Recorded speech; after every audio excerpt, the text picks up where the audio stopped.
Assalamualaikum warahmatullahi wabarakatuh. Izin memperkenalkan diri, Taruna Tingkat 2 Politeknik Imigrasi dan Pemasyarakatan. Nama Dede Upsli Kamarap, STB 5585 Prodi Teknik Pemasyarakatan A. Izin Ibu, izin pada kesempatan ini saya akan mempresentasikan analisis kriminologis terhadap kasus pembunuhan dan mutilasi Uswatun Hasanah yang terjadi pada tahun 2025. Analisis ini menggunakan 3 teori kriminologi, yaitu differential association, teori social control teori, dan strain teori. Tujuan analisis ini adalah untuk memahami faktor-faktor yang melatar belakangi terjadinya kejahatan, membandingkan kemampuan masing-masing teori dalam menjelaskan kasus, serta merumuskan rekomendasi pencegahan kejahatan berdasarkan pendekatan kriminologi. Kasus yang saya pilih adalah pembunuhan dan mutilasi terhadap Uswatun Hasanah yang menghebohkan masyarakat Indonesia, yaitu pada tahun 2025. Korban ditemukan dalam kondisi mengenaskan setelah jasadnya dimutilasi dan dibuang oleh pelaku peristiwa. Hal ini menjadi perhatian publik karena tingkat kekerasan yang sangat tinggi dan tindakan pelaku yang berusaha menghilangkan jejak kejahatan. Berdasarkan hasil penyelidikan, aparat penegak hukum kedua korban ini memiliki hubungan, sehingga terdapat interaksi sebelumnya yang kemudian berkembang menjadi konflik dan berujung pada tindak pidana pembunuhan. Kasus ini cukup menarik untuk dikaji karena melibatkan berbagai faktor sosial, psikologis, dan lingkungan yang dapat dianalisis menggunakan teori-teori kriminologi. Kronologi kasus secara singkat akan saya jelaskan. Kasus ini bermula dari hubungan antara korban dan pelaku. Dalam perkembangannya terjadi konflik yang memicu tindakan kekerasan. Si pelaku kemudian melakukan pembunuhan terhadap korban. Setelah korban meninggal dunia, pelaku melakukan mutilasi terhadap jasad korban dengan tujuan menghilangkan identitas korban serta menghambat proses penyelidikan aparat penegak hukum. Jasad korban kemudian dibuang di lokasi tertentu hingga akhirnya ditemukan oleh masyarakat dan dilaporkan kepada pihak berwenang. Pihak berwenang melakukan penyelidikan yang dilakukan oleh kepolisian. Identitas pelaku berhasil diketahui dan pelaku akhirnya ditangkap untuk mempertanggungjawabkan perbuatannya. Teori pertama yang akan saya angkat yaitu differential association theory. Teori pertama digunakan adalah differential association theory yang dikemukakan oleh Edwin Sunderland. Teori ini menjelaskan bahwa perilaku kriminal tidak muncul secara alami, melainkan dipelajari melalui interaksi dengan orang lain. Dalam lingkungan sosial, menurut teori ini, seseorang belajar mengenai teknik melakukan kejahatan, motif melakukan kejahatan, serta pembenaran terhadap tindakan kriminal melalui proses komunikasi dengan kelompok tertentu. Semakin sering seseorang berinteraksi dengan lingkungan yang mendukung perilaku menyimpang, maka semakin besar juga kemungkinan seorang individu tersebut melakukan tindak kejahatan. Dengan kata lain, kejahatan merupakan hasil proses belajar sosial. Analisis differential association theory. Jika dikaitkan dengan kasus ini, tindakan pelaku menunjukkan adanya proses pembelajaran mengenai cara melakukan dan menyembunyikan kejahatan. Tindakan mutilasi bukan merupakan tindakan spontan yang umum dilakukan oleh masyarakat. Biasanya, pelaku tampak memiliki pengetahuan tertentu sehingga dia mengetahui mengenai cara menghilangkan identitas korban dan menghambat proses identifikasi. Selain itu, perkembangan teknologi dan akses informasi memungkinkan seorang mempelajari berbagai bentuk tindak kriminal melalui internet, media sosial, ataupun lingkungan. Teori ini membantu menjelaskan bagaimana seseorang dapat mempelajari pola pikir yang mendukung tindakan kriminal dan kemudian menerapkannya dalam kehidupan nyata. Namun, teori ini belum sepenuhnya menjelaskan faktor emosional dan tekanan pribadi yang mungkin dialami. Teori kedua yaitu social control theory. Teori kedua adalah social control theory yang dikemukakan oleh Travis Hirschi.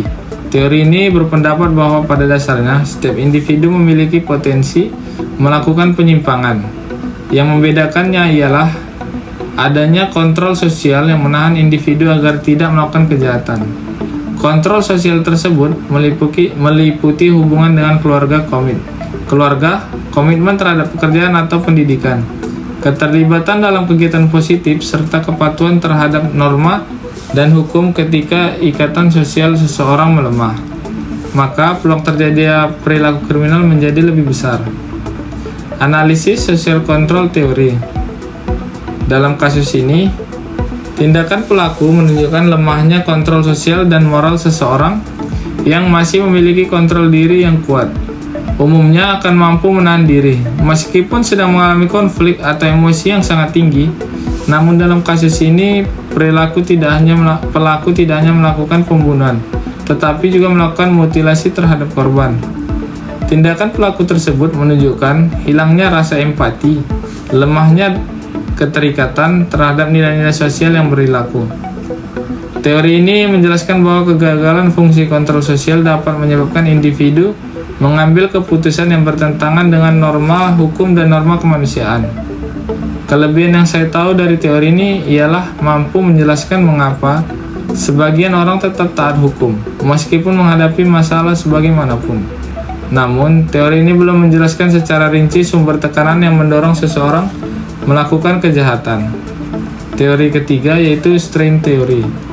Teori ketiga adalah strain theory yang dikembangkan oleh Robert Merton. Menurut teori ini, kejahatan dapat muncul akibat adanya tekanan atau ketegangan yang dialami oleh seseorang. Tekanan tersebut berupa masalah ekonomi, konflik hubungan, rasa frustasi, kegagalan mencapai tujuan hidup, atau kondisi lain yang menimbulkan stres. Ketika seseorang tidak mampu menghadapi tekanan tersebut dengan cara yang legal dan positif, maka individu tersebut akan sangat berpotensi melakukan penyimpangan atau tindak kriminal. Teori ini banyak digunakan untuk menjelaskan kejahatan yang dipicu oleh konflik pribadi dan tekanan sosial. Analisis strain theory.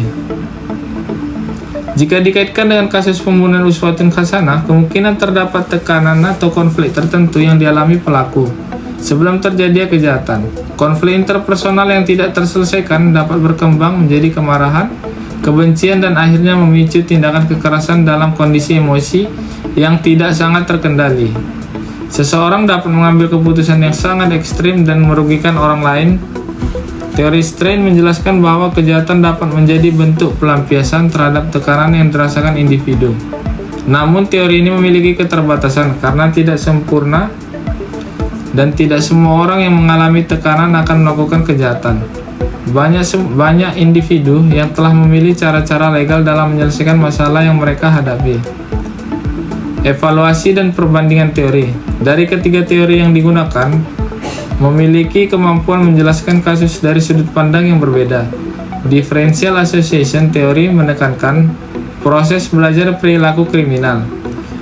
Yang kedua, social control teori menekankan lemahnya kontrol sosial dan moral.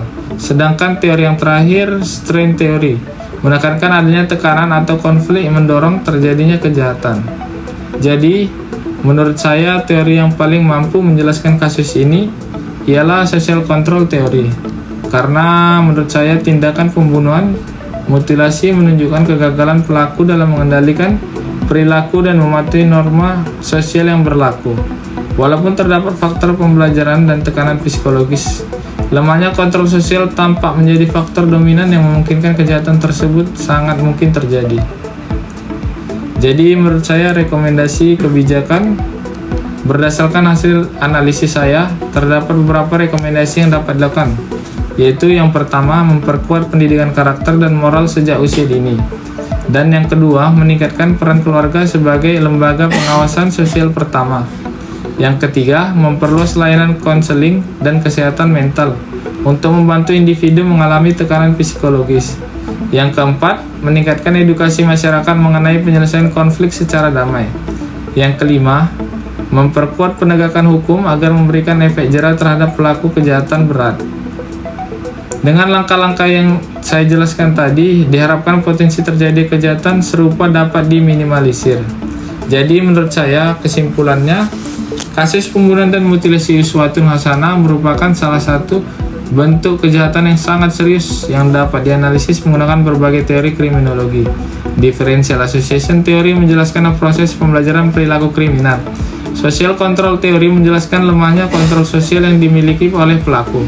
Dan yang terakhir, strain teori menjelaskan adanya tekanan atau konflik yang dapat memicu tindakan kriminal. Dan dari ketiga teori tersebut, social control teori dinilai yang paling relevan dalam menjelaskan kasus ini karena menunjukkan bagaimana lemahnya kontrol dan ikatan sosial dapat berujung pada tindakan yang sudah seperti berita berikut. Tindakan kejahatan yang sangat berat.